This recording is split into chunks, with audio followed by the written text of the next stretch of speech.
আজকে আমরা এই ক্লাসটাতে যেটা শিখবো সেটা হচ্ছে ইলাস্ট্রেটরের শেপ কিভাবে ক্রিয়েট করতে হয় এবং শেপের মধ্যে কি কি আছে সেগুলো শিখবো আমরা। এছাড়া হচ্ছে ক্যারেক্টার প্যানেল, প্যারাগ্রাফ প্যানেল, এগুলো আমরা দেখবো টাইপ টুল সহ। তো চলুন আর দেরি না করে শুরু করা যাক। আমরা এখন ইলাস্ট্রেটরে চলে যাচ্ছি। তো সর্বপ্রথম আমরা হচ্ছে শেপের বিষয়গুলোতে আসি। তো আমাদেরকে রেক্টেঙ্গেল যে শেপটা দেখা যাচ্ছে এখানে, এটা হচ্ছে রেক্টেঙ্গুলার শেপ। এবং এই টুলের আন্ডারে কিন্তু আরো কিছু টুল আছে, সেটা হচ্ছে আপনারা যদি মাউসের লেফট বাটন ক্লিক করেন, অর্থাৎ দেখেন এই যে এখানে একটা অ্যারো বাটনের মতো আছে, যেই যেই টুলগুলোতে এরকম অ্যারো বাটন আছে সেগুলাতে কিন্তু এক্সট্রা ফিচার আছে। আমরা এর ইতিমধ্যে হচ্ছে পেন টুল দেখেছিলাম, কিন্তু আমরা কিন্তু পেন টুলের হচ্ছে এই এক্সট্রা ফিচার যেগুলো আছে, আমরা যদি মাউসের লেফট বাটন ক্লিক করি তাহলে কিন্তু এই এক্সট্রা ফিচার গুলো বের হয়ে আসে। তো এগুলো কিন্তু আমরা দেখিনি, এগুলো আমরা হচ্ছে ফিউচার ক্লাসগুলোতে দেখবো, তখন আমরা আশা করি আরো ক্লিয়ার বুঝতে পারবো। তো ঠিক ডিরেক্ট সলিউশন যে ডিরেক্ট সলিউশন টুলটা ছিল সেটার মধ্যে এরকম ছিল। তো ঠিক রেক্টেঙ্গল টুলের মধ্যে কিন্তু যত শেপ আছে সব শেপ সম্পর্কে আছে। তো চলুন আজকে আমরা একটা একটা করে দেখি শেপগুলো। সর্বপ্রথম হচ্ছে আমি এখান থেকে শেপটাতে ক্লিক করলাম, ক্লিক করার পর আমি যদি ড্র্যাগ করি, মাউসের লেফট বাটনে ক্লিক করে যদি ছেড়ে না দিই, তাহলে কি হলো দেখেন এখানে আমার একটা বক্সের মতো তৈরি হচ্ছে এবং আমি এটা আমার মন মতো করে বড় ছোট করতে পারতেছি। অর্থাৎ আমি যেই শেপে রাখতে চাই ঠিক সেই শেপটা কিন্তু রাখতে পারতেছি। তো আমি যেরকম এটা যদি এখানে এতটুকু রেখে রেখে যদি ছেড়ে দিই, তাহলে কিন্তু দেখেন আমার একটা শেপ চলে আসতেছে। তবে এখন হচ্ছে আমি এখানে যদি ক্লিক করি, দেখেন একটা নতুন অপশন চলে আসতেছে। এই অপশনটা কেন চলেছে, আমরা কিন্তু এখন রেক্টেঙ্গেল যে বক্সটা আছে সেই বক্সটা সিলেক্ট থাকা অবস্থায় এই অপশনে ক্লিক করলে এরকম বক্স চলে আসবে। এই বক্সটার কাজটা দেখার আগে হচ্ছে আমি যে জিনিসটা দেখাতে যাচ্ছি সেটা হচ্ছে সিলেকশন টুলটা যদি আমরা ক্লিক করি, দেন যদি আমরা এখানে ক্লিক করি, দেখেন এটা আমার আনসিলেক্ট হয়ে গেছে এবং এটাকে আমি সিলেকশন টুল দিয়ে কিন্তু যে কোনো জায়গায় সরিয়ে নিতে পারতেছি। আমি যদি এখানে সরিয়ে নিয়ে রাখি, দেখতে পারতেছেন। তো আমি কিন্তু মাঝে মাঝে হ্যান্ড টুল ব্যবহার করতেছি, যেটা হচ্ছে স্পেস বাটন দিয়ে দেখায়। এই যে হ্যান্ড টুল, এইচ, এটা শর্টকাট ফর্ম এইচ বা সি। যদি আপনি স্পেস বারে ক্লিক করেন তাহলে কিছু সময় যতক্ষণ পর্যন্ত স্পেস বারটা ধরে রাখবেন ততক্ষণ পর্যন্ত হচ্ছে আপনার এই হ্যান্ড টুলটা অ্যাক্টিভ থাকবে। স্পেস বার ছেড়ে দিবে, হ্যান্ড টুলটা ডিঅ্যাক্টিভ হয়ে যাবে। তো যাই হোক, তো আমরা হচ্ছে এইভাবে করে সিলেক্ট করতে পারি এবং আমরা যেখানে মন চায় সেখানে রাখতে পারি। এখন কথা হচ্ছে যে আমরা যে একটুক্ষণ আগে বলেছিলাম যে এখানে যদি আমি রেক্টেঙ্গুলার টুলটা যদি সিলেক্ট করি, একটা বার যদি ক্লিক করি তাহলে একটা বক্স চলে আসতেছে। এই বক্সটার কাজটা কি আসলে, এখানে দেখেন দুইটা জিনিস লেখা আছে, একটা হচ্ছে ওয়াইড আর একটা হচ্ছে হাইট।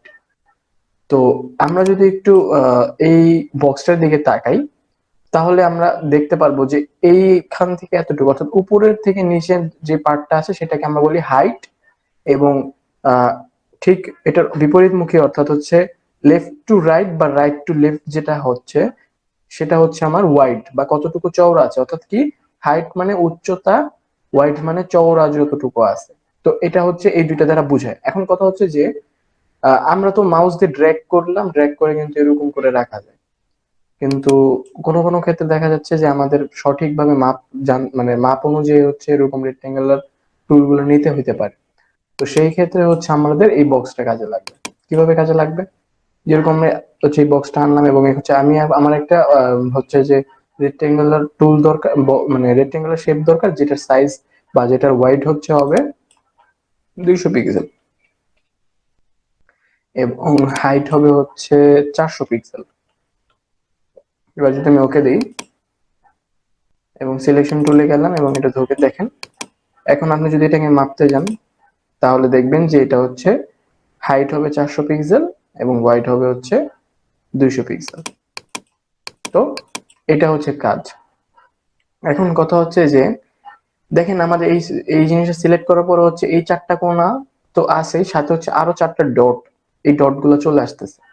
এছাড়া দেখেন এইখানেও দুইটা হ্যান্ডেল বা দুইটা হচ্ছে টুলের মতো দেখা যাচ্ছে। এগুলা কেন দেওয়া হয়েছে, এবং আমি যখন একটু জুম করি আগে, একটু দেখবেন যখন আমি মাউসের কার্সরটা এটার উপরে নিয়ে আসতেছি তখন হচ্ছে চেঞ্জ হয়ে যাচ্ছে, আবার যখন আরেকটু উপরে নিয়ে আসছি তখন কিন্তু আবার চেঞ্জ হচ্ছে।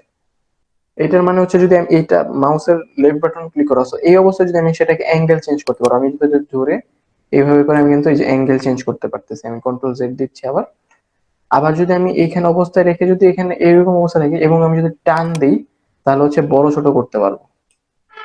ঠিক আছে, তো আমি কন্ট্রোল জেড দিচ্ছি, পুনর অবস্থায় ফিরে চলে আসলাম। ঠিক সেম এই কোণা বরাবর হচ্ছে এরকম করতে পারবো, আবার হচ্ছে রাউন্ড যদি থাকে এই কোনা বরাবর আমি বাঁকাতে পারবো এরকম।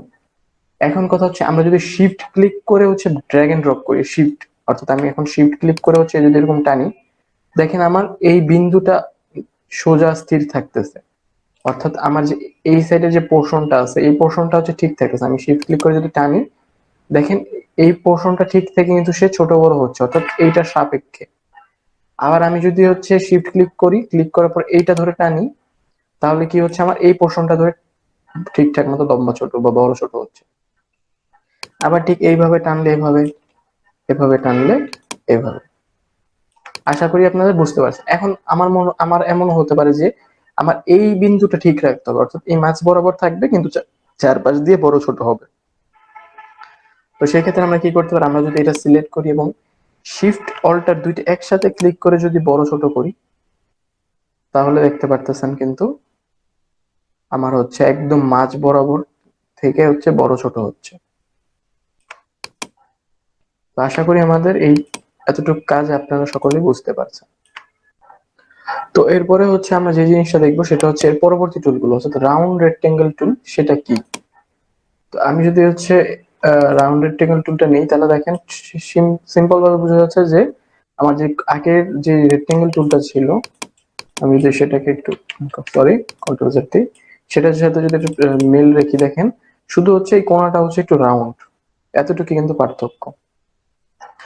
তো এর আগে আমি একটা জিনিস যেটা স্কিপ করে গেছিলাম সেটা একটু দেখিয়ে দিচ্ছি, সেটা হচ্ছে যে এটা সিলেক্ট থাকা অবস্থায় আমি এখানে যে চারটা ডটের কথা বলছিলাম, তো এই চারটা ডট আসলে কি। এই চারটা ডট ধরেও যদি আপনি যদি একটু টান দেন, দেখবেন যে আপনার সেটা হচ্ছে চিকন হয়ে যাচ্ছে, অর্থাৎ এরকম কিন্তু রাউন্ড রেক্টেঙ্গেল হয়ে যাচ্ছে।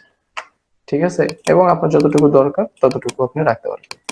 এছাড়াও আচ্ছা আর একটা টেকনিক আছে, সেটা হচ্ছে যে এমন হলো যে আপনার কোনো ক্ষেত্রে দরকার পড়লো যে এই দুইটা শেপ হচ্ছে আপনার, এই দুইটা পার্ট হচ্ছে রাউন্ড হবে, এই দুইটা পার্ট হচ্ছে হার্ড শেপ হবে।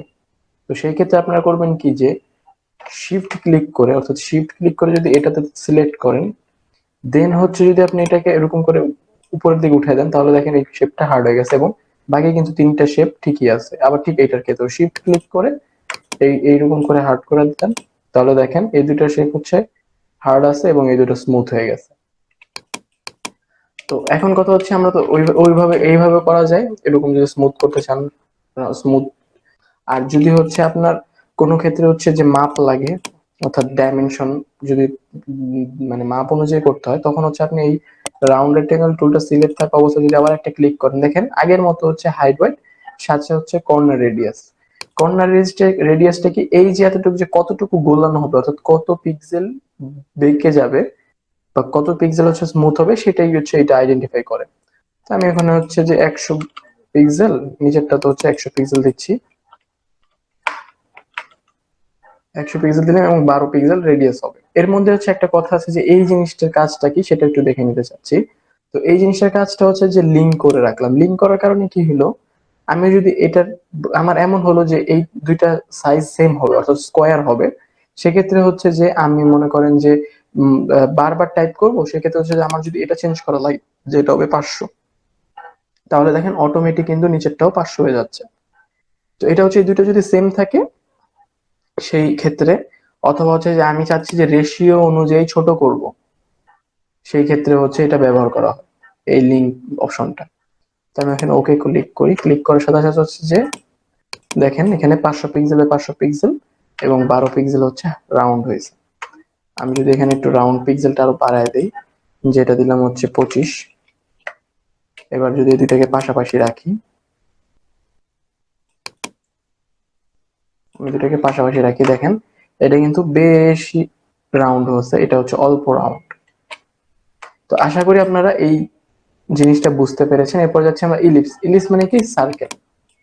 ঠিক আছে, আমরা যদি এখানে শিফট এবং অল্টার ক্লিক করি, তাহলে কি হলো, আমরা জানি শিফট এবং অল্টার ক্লিক করে মাঝখান থেকে বড় ছোট হবে। তো আমি শিফট অল্টার ক্লিক করা অবস্থায় দেখেন কার্সরটা কিন্তু চেঞ্জ হয়ে যাচ্ছে শিফট অল্টার ক্লিক করলে।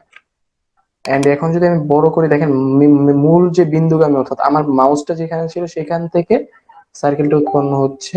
আবার যদি আমি অল্টারটা ছেড়ে দিই, অর্থাৎ শিফট দিই, তাহলে দেখেন কি হচ্ছে, যে আমার ওই কোনা বরাবর হচ্ছে মাঝখানে থেকে তারপরে হচ্ছে এটা বড় ছোট হচ্ছে। আবার শিফট অল্টার ক্লিক করে দিই, তাহলে হচ্ছে ওই মেইন যে বিন্দুটা ওই বিন্দু বরাবর। তো আমি এটা এবার ছেড়ে দিই, ছেড়ে দেওয়ার পরে হচ্ছে ঠিক সেম আমার সার্কেল শেপ হয়ে গেল। আবার যদি সার্কেল শেপ সিলেক্ট করে যদি একবার ক্লিক করি, তাহলে কিন্তু সেই আগের যে সিস্টেমটা আছে সেই সিস্টেমটা আমরা পেয়ে যাচ্ছি। তো এরপরে বাকি শেপ যেগুলো আছে, পলিগনের ক্ষেত্রে হচ্ছে সেম, দেখতে পাচ্ছেন এভাবে করে ঘুরিয়ে ছটিয়ে আপনার সব মন মতো করে করতে পারবেন।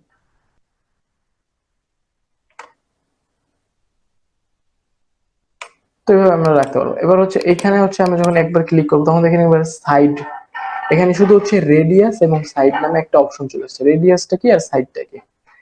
রেডিয়াসটা হচ্ছে যে কতটুকু এটা বড় হবে। আমি যদি এখানে 100 পিক্সেল দিই এবং সাইড দিলাম 6টা, তাহলে হচ্ছে এটা সাইজটা বড় হলো একটু এটার থেকে 100 পিক্সেল, এবং 6টা কোণা। 6টা বলতে কি, এই যে দেখেন, একটা, দুইটা, তিনটা, চারটা, পাঁচটা, 6টা, অর্থাৎ কয়টা কোণা? 6টা কোণা। আমি এখানে হচ্ছে যে কোণা আমার লাগবে হচ্ছে 10টা। এবার ওকে দিই। এবার দেখেন কোণা কয়টা হয়, একটা, দুইটা, তিনটা, চারটা, পাঁচটা, ছয়টা, সাতটা, আটটা, নয়টা, 10টা। আমার কিন্তু 10টা কোণা হয়ে গেল। আবার কোনো ক্ষেত্রে হচ্ছে আমার যদি ত্রিভুজ বানাইতে হয়, তখন কি ত্রিভুজের কয়টা কোণা কয়টা হয়? 3টা কোণা হয়। তখন আমরা এখানে 3 দিব এবং ওকে ক্লিক করব, তাহলে আমার ত্রিভুজ চলে আসলো। দেন হচ্ছে স্টার টুল। স্টার টুল মানে তো আপনারা বুঝতে পারতেছেন যে একটা স্টার তৈরি হবে। এবং স্টার টুল হচ্ছে পয়েন্টটাও কি ঠিক সেম। কয়টা পয়েন্ট হবে? একটা, দুইটা, তিনটা, চারটা, পাঁচটা। 5টা পয়েন্ট হবে 5টা।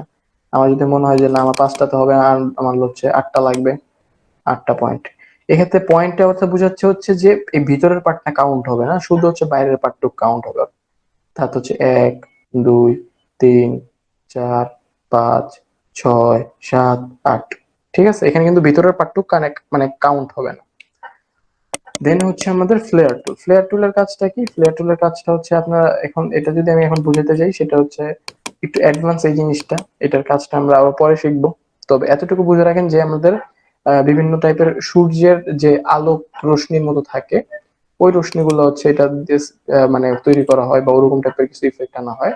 তো এগুলো হচ্ছে একটু অ্যাডভান্স দেখে হচ্ছে আজকের এই ভিডিওটাতে আমরা এটা নিয়ে আপাতত আলোচনা করতেছি না। এটা নিয়ে হচ্ছে আমরা ফিউচারে হচ্ছে এই কোর্সেরই কোনো একটা ভিডিওতে আমরা যখন আমাদের প্রয়োজন হবে ব্যাকগ্রাউন্ড ডিজাইনের ক্ষেত্রে, তখন হচ্ছে আমরা প্লেয়ার নিয়ে কাজ করব। তো ওগুলোর জন্য আপাতত আমাদের এই কোর্সটা ভালো করে আপনারা মেনটেন করতে থাকেন, ফলো করতে থাকেন। তো আশা করি এগুলো সব শিখে যাবে, এবং আমি আপনাদেরকে ইলাস্ট্রেটর কিভাবে মাস্টার করতে হয় সেটাই হচ্ছে দেখিয়ে দেবো, যে কিভাবে আপনি ইলাস্ট্রেটর মাস্টার হতে পারবেন। তো যাই হোক, তো আমাদের আজকের ভিডিওটা এখানে শেষ করতেছি। আশা করি ভিডিওটি ভালো লেগেছে।